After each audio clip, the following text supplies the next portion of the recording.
मलाई राजा बनेर देश हाँक्ने कुनै रहर थिएन।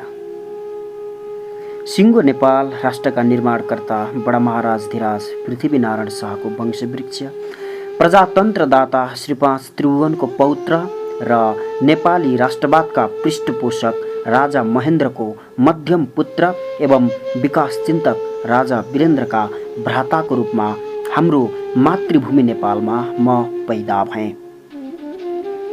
सदा शान्त, सौम्य, सुन्दर र गौरवशाली स्वाधीन नेपाल राष्ट्रमा जन्मन पाएको, यहाँकै माटोमा हुर्कन पाएको र यहीँको धरतीको सेवामा जुट्न रम्न पाएकोमा म आफूलाई भाग्यशाली ठान्दछु। म नेपालको भक्त हुँ। देशभक्ति मेरो रक्त कण कणमा प्रवाहित छ।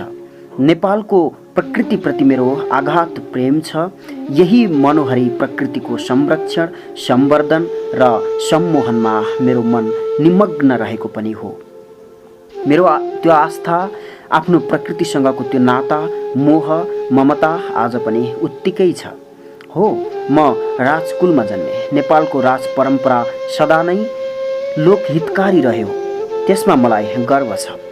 आफ्नो देश, आफ्नै देशको माया गर्ने र आफ्नो वंश परम्पराको सम्मान गर्ने एक भावुक प्रकृतिको मान्छे हुँ म। डाँडा काँडा घुमे, पाखा पर्वत पुगेर रमाएँ। तराईका वैभवशाली समथर फाँट एवं बस्ती बस्तीमा पुगेर मैले हाम्रो प्राकृतिक तथा सामाजिक विविधता तथा विकास र पछौटेपनको सूक्ष्म अध्ययन पनि गरेँ। कैयौँ नदी नाला खोला खाल्सी तरेँ, भावुकता बस यही नेपालको गीत गुनगुनाएर रमाएँ।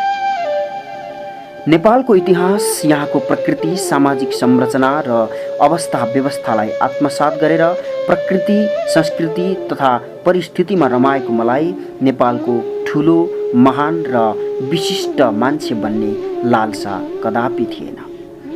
मैले पछि थाहा पाएँ, अबोध बाल्य अवस्थामै मेरो शिरमा नेपाल राष्ट्रको शिरपेच पहिर्याइयो।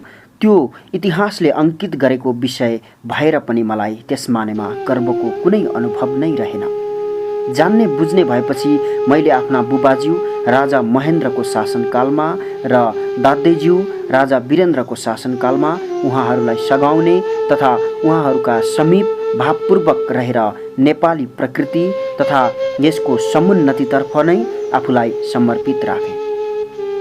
विक्रम सम्वत 2058 सालको जेठमा आएर नेपालमा एक अकल्पनीय, दुःखद, अत्यन्त मर्माहत घटना घट्यो, जो सबैका निम्ति त्रासदीपूर्ण थियो, आश्चर्यकारी थियो।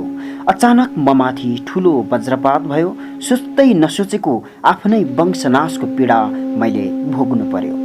राजा वीरेन्द्र, रानी ऐश्वर्य सहित मेरा दाजु भाउजू, भाइ भतिज धेरैको वियोगको वेदना भोग्नु पर्यो।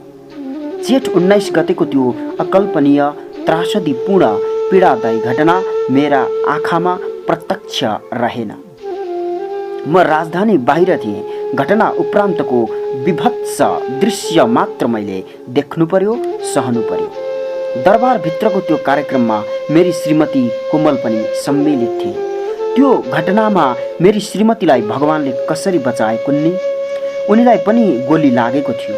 ठुलै शल्यक्रियापछि पनि अझै पनि उनको शरीरमा गोलीका टुक्राहरू बाँकी रहेको कुरा चिकित्सकहरू व्यक्त गर्दछन्। मलाई कता कता पीडा बोध भइरहन्छ। त्यतिखेर परिस्थिति, विधि र परम्पराको बाध्यताभित्र रहेर मलाई नेपाल राष्ट्रको राजा बन्नुपर्ने अवस्था आयो। मैले सार्वजनिक, औपचारिक, अनौपचारिक तथा आम सांसारिक क्षेत्रको त्यो पीडा एवं बाध्यता पटक पटक अभिव्यक्त पनि गरिसकेको नै छु। मैले धेरै ठाउँमा भने प्रकृतिमा रमाएको र आफ्नै भावनामा बगेको एक राष्ट्रभक्त चरित्र मलाई राजा बनेर देश हाँक्ने कुनै रहर र लहर थिएन। तर नेपालको परम्परा, संवैधानिक व्यवस्था तथा तत्कालीन घटना चक्रको अवस्थाभित्र रहेर मैले नेपालको राजगद्दी सम्हाल्नु पर्यो। नेपाली राज परम्पराको लोक कल्याणकारी आदर्शकै अवलम्बन गरेर अब मैले राष्ट्र, राष्ट्रवासी र राष्ट्रिय व्यवस्था अवस्थामा आफूलाई लगाउनु पर्यो। लगाएँ लागे र प्रजातान्त्रिक आदर्शलाई अघि बढाउँदै आफूलाई संवैधानिक दायरा अनुरूप नै आफ्नो धर्म निर्वाह गरे। नेपालको राजदरबारभित्र भएको अकल्पनीय घटना पश्चात आएको राजनैतिक घटनाक्रमको श्रृङ्खलामा फेरि पनि अनेक थरी गतिविधिहरू भए। तत्कालीन संवैधानिक व्यवस्थाभित्र अनेक व्यवधानहरू खडा गर्ने बखेडा विद्रोह आदि भए। संवैधानिक राजतन्त्र र बहुदलीय संसदीय प्रणालीलाई चल्न नदिन अनेक अवरोधक परिस्थितिहरू पैदा भए। चल्दै आएको सुचारू परिपाटीले काम नचलेपछि अरू कुनै वैकल्पिक सोचले केही हुन्छ कि भनेर सोचियो। वार्ता, संवाद, सहमति र सुचारू गतिविधिका अनेक उपायहरू पनि गरियो। विक्रम सम्वत 2062, 63, 64 र 65 सम्म आइपुग्दा देशको परिस्थितिले के कोल्टे फेरियो। त्यतिखेर कतिलाई अतीतको बोध हरायो, कतिलाई भविष्यको अनेक सपना ताना बानाले तान्यो। के भयो के राजनीतिमा देशी विदेशी र राज्य व्यवस्थाका दिग्गज पण्डितहरू नै दिग्भ्रमित भएपछि मैले राजपाट परित्यागको एउटा सामयिक अठोट गरेँ।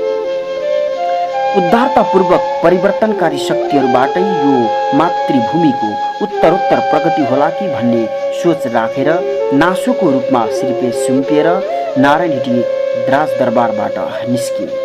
विक्रम सम्वत 2065 साल जेठ 29 गते नारायण हिटी दरबारमा भएको पत्रकार सम्मेलन मार्फत देशवासीलाई सम्बोधन गर्दा मैले भनेको थिएँ, राष्ट्राध्यक्षको हैसियतमा काम गर्दा मैले कुनै कसैको अधिकार हनन हुने काम गरिन।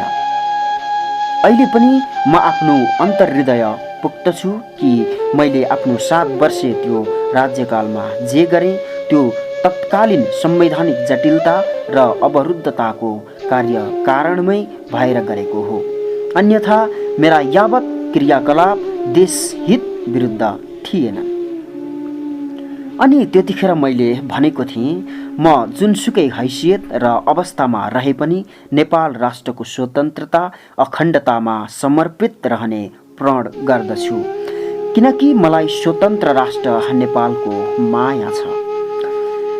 अहिले पनि 12 वर्ष अघिको आफ्नो त्यो कथनको स्मरण गर्दै मेरो अन्तर्मन भन्छ, हाम्रो यो प्यारो देश नेपाल हामी सबै मिलेर बचाउने हो, बनाउने हो। हामी सबै मिलेर हाम्रो देश सिँगार्ने हो अनि हामी सबै जुटेर हाम्रो देशका सबै जनतालाई सुखी र समृद्ध बनाउने हो। अहिले हाम्रो मुलुक नयाँ परिवर्तनमा छ। राजनैतिक परिवर्तनको इच्छा र समसामयिक सन्दर्भलाई बुझेर मैले लोकसम्मत आधारलाई अख्तियार गरेँ।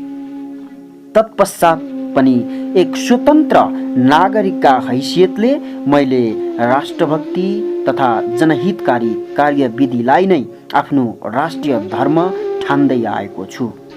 गहन जिम्मेवारी र शासकीय अभिभारबाट पृथक रहेर पनि मैले यताका 10-12 वर्षमा निकै पटक देश दर्शन गरेको छु। धेरै जनताका हृदय स्पन्दन छामेको छु र राष्ट्रको अवस्थाको बोध गर्दै पनि आएको छु। सायद धेरैको चाहना, भावना या त्यस्तै केही महत्त्वबोधका कारणले होला मैले पटक पटक भनेका बोलेका कुराहरूलाई सङ्ग्रहित गरेर यो सङ्ग्रह प्रकाशन गरिएको जस्तो लाग्छ। जे होस्, यो आम जनसमक्ष छ। जे जसरी जसले यसलाई अर्थ्याउन्, मेरो अभ्यन्तरको, मेरो अन्तर्मनको आफ्नो स्पन्दन, आफ्नो धड्कन त त्यति हो। यो राष्ट्रले उच्च गति ल्याओस्, यसको स्वाधीनता, स्वाभिमान नगुमोस् र नेपाली जनता सधैँ सुखी र शान्त रहन्। पूर्व राजा ज्ञानेन्द्र शाहको सोमबार परेको 70औं जन्मोत्सवको अवसरमा प्रकाशित सन्देश सङ्ग्रहमा प्रकाशित उनको लेखबाट साबार